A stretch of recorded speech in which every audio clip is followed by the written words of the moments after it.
Hello and welcome back to the Cupcake Jemma channel with me, Gemma, and we're still rebooting loads of old recipes here in celebration of Cupcake Jemma, that's me, but Cupcake Jemma, the channel's 10th birthday, which was last year, but we're celebrating it now. All this month we've been looking back on old recipes and just giving them a bit of a zhuzh, you know. I think all recipes deserve a zhuzh from time to time, even if you think they're already perfect. And in this case, I'm going to be rebooting the s'mores brownie. Now this has now become one of Crumb's and Doyley's staple brownies that we do in the shop. It's one of everyone's favourites, but it started in my old kitchen just as a brownie with some fluffy meringue icing on top. So I'm kind of taking it back but also forward a little bit. So now this is going to be our classic Crumbs and Doyley's gooey, chewy chocolate brownie, but studded with chocolate chips and my new favourite pie crumb, the graham cracker pie crumb, which is based on graham crackers, and then I'm going to load the top with fluffy, cloud-like, toasted Italian meringue, give it a drizzle of chocolate, stud it with more of that pie crumb, and it is going to be such a delicious dessert. This is like the sort of thing you could present at a dinner party. I've made all the different elements separately, but together they are going to be such an explosion of taste and flavour and yumminess in your gob. So let's get cracking. I'm going to start by making the pie crumb, and if you know me, you'll know that pie crumb is one of my favourite things ever, and we've got loads of recipes for pie crumbs, various different flavours in the book, so if you haven't got that, head over to CupcakeJemma.com, get yourself a copy. But it's really, really simple. As you can see, I'm using my gloves because I am going to be using my hands and I don't like to get it all under my fingernails. That's weird and gross. But I'm going to start with some melted butter. Just pour that into a bowl. And then I have two different kinds of flour. I've got plain flour and then wholemeal flour in honour of the original graham cracker. Which is sort of wholemeal-y but not. And in England, we don't really have those. We have digestive biscuits, which is about the closest thing you can get. But I thought I'd give it a go in pie crumb form. Anyway, I've got light brown sugar here as well. And don't forget, all the measurements are going to be in the description box below, so check that out. I am using a little pinch of salt and half a teaspoon of cinnamon. A sort of scant teaspoon, nothing too much, not too much. And then lastly, a teaspoon or two of water. I'm going to start with one and see how I get on. So to start with, I'm going to use my spatula just to bring it together a little bit, and then I'm going to get my hands in there.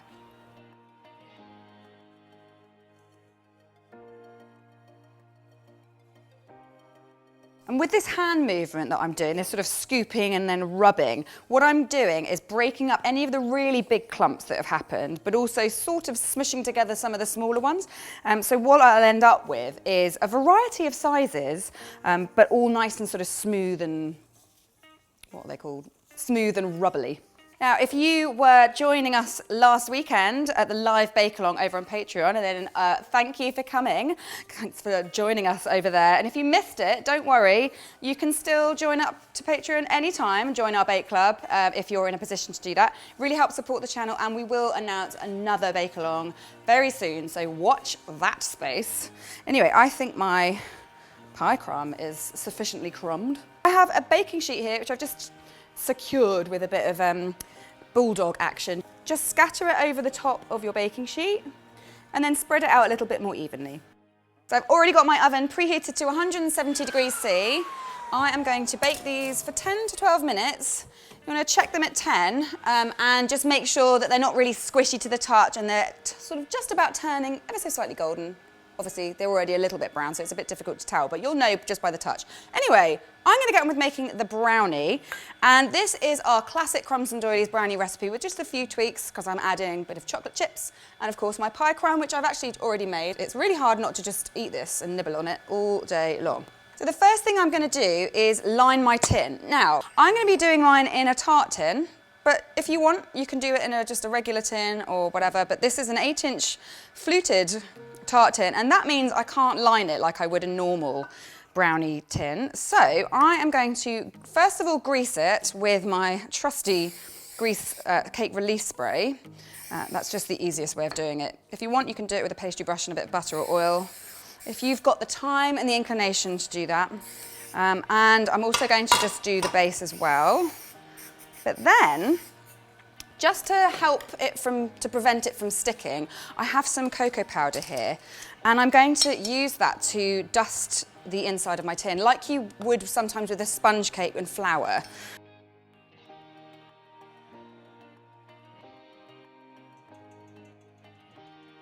And so once I've got the sides nicely coated with cocoa, it's just the bottom that remains, and I am going to just line that with paper just because it's super easy and not so messy. So there we go, already cut to size earlier.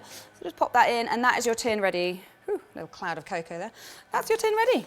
As per usual, I always start with my eggs and my sugar. So I've got my caster sugar here, and this recipe has 2 eggs, and again, just head down to the description box below to get the rest of the ingredients.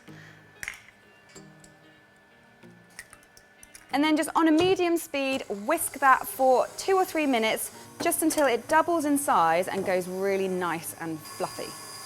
Just take a couple of minutes. Meanwhile, I'm going to sift my dry ingredients together just to get them ready. So I've got plain flour here. I'm going to add some good quality dark Dutch processed cocoa powder. And I also have 1/4 teaspoon of salt and some baking powder just to give it a little lift. And then just sift that all through. That will help it all mix together as well.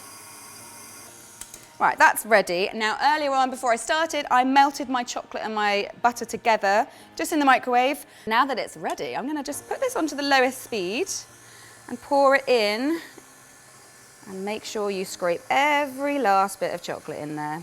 And now that that's all mixed in, I'm gonna add my dry ingredients. Again, this will just wanna be folded on this lowest speed or by hand. And then when it's almost all mixed through, then I'm going to add my chocolate. So I've got some dark chocolate chips here. They're 50%, just to give it a little bit more sweetness than a dark. But if you wanted to go really, really intense, you could use 70% as well. And then I also have my pie crumb. So I think this is about ready. I'm going to whack them in. Everything's in. It's almost all mixed through, but I always like to finish my brownie batter by hand, just so that I'm sure that I'm not overworking it. And with a rubber spatula, just make sure you're all scraped and everything is really well combined. You should have a lovely, thick, dark, chocolatey batter. Empty all of that into your prepared tin. And then when it's all in, give it a little level with a palette knife.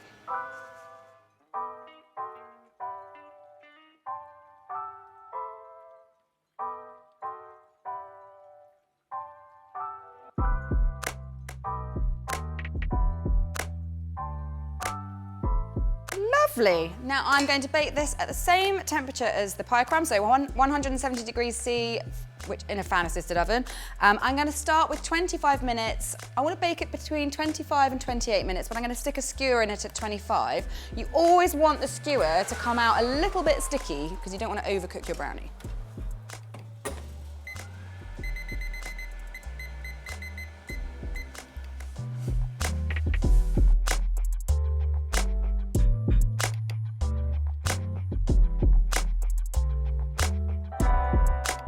Okay, it's time to get the topping made. Now, as with all brownies, I took my brownie out, left it to cool to room temperature, and then I put it in the fridge. You want to do that for at least 4 hours to chill completely. So this is my guy, and as you can see, he came out of the tin really cleanly, and he's got a sort of lovely little belly band of dark cocoa all around the edges, and so that cocoa trick really worked nicely, but he's been in the fridge chilling so that he's nice and firm but chewy and yummy when you eat him. But we need to make this cloud to go on top of it, and that is Italian meringue, one of my all-time favorite things to make and to eat. So I'm gonna start by putting my sugar syrup ingredients into a pan. So I've got it on a weighing scales because I'm adding liquid glucose, and that's really difficult to measure. So I'm going to start by putting my water in. Just go ahead and put that in, and all the measurements are down in the description box. Then add your caster sugar, and then add your liquid glucose. So then just pop that onto your hob, and I'm going to start with a medium-low heat just to get this bubbling along.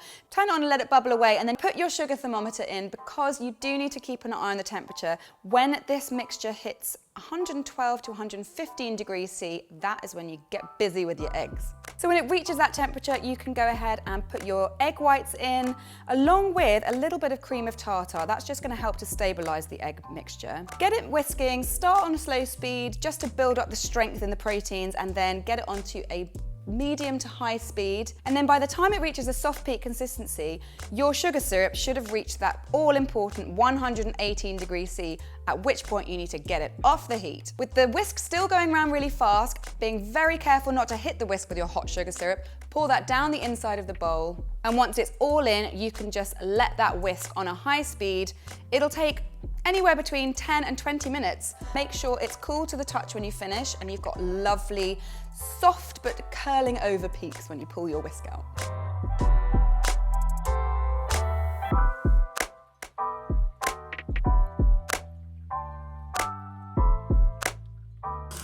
Oh, this is looking so delicious, and now it smells really good now that we've put the vanilla in. So that's my Italian meringue ready. And it does seem like a lot, and it is. So I am going to literally dump this whole lot onto the top of my brownie. Here we go.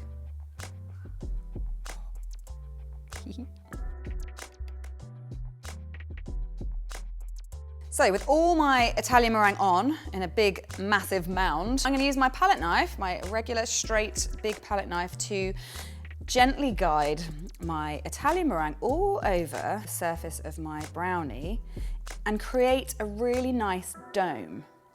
And then once I've spread it out nice and evenly, I'm going to use my palette knife and my turntable in cahoots to create a really nice swirl which goes from the bottom all the way to the top.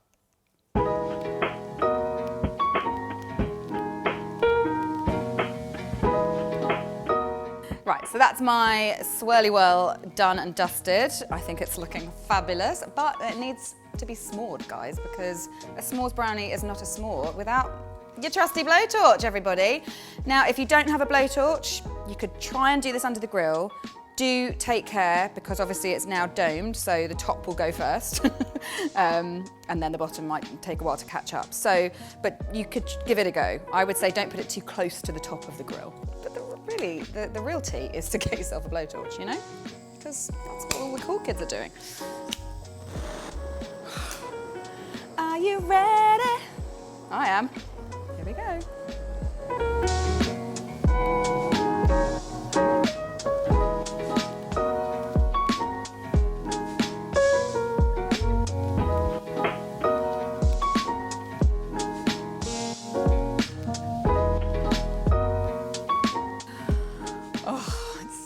So good with all that burnt sugar, and it just looks so fantastic. But you know what? It could look even better.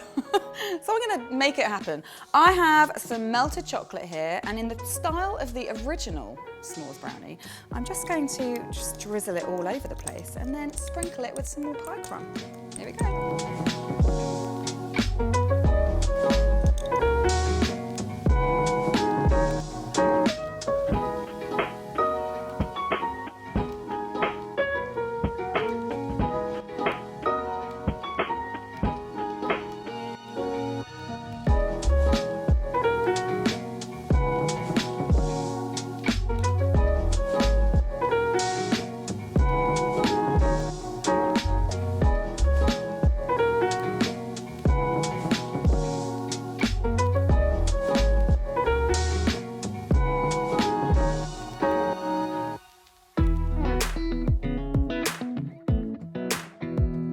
That just looks magnificent, even if I do say so myself.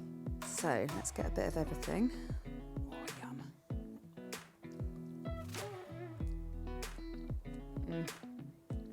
Oh, yum, yum. It's just like a s'mores, but way better, less treacherous to eat because it's not literally just come out of a fire, and just really elegant.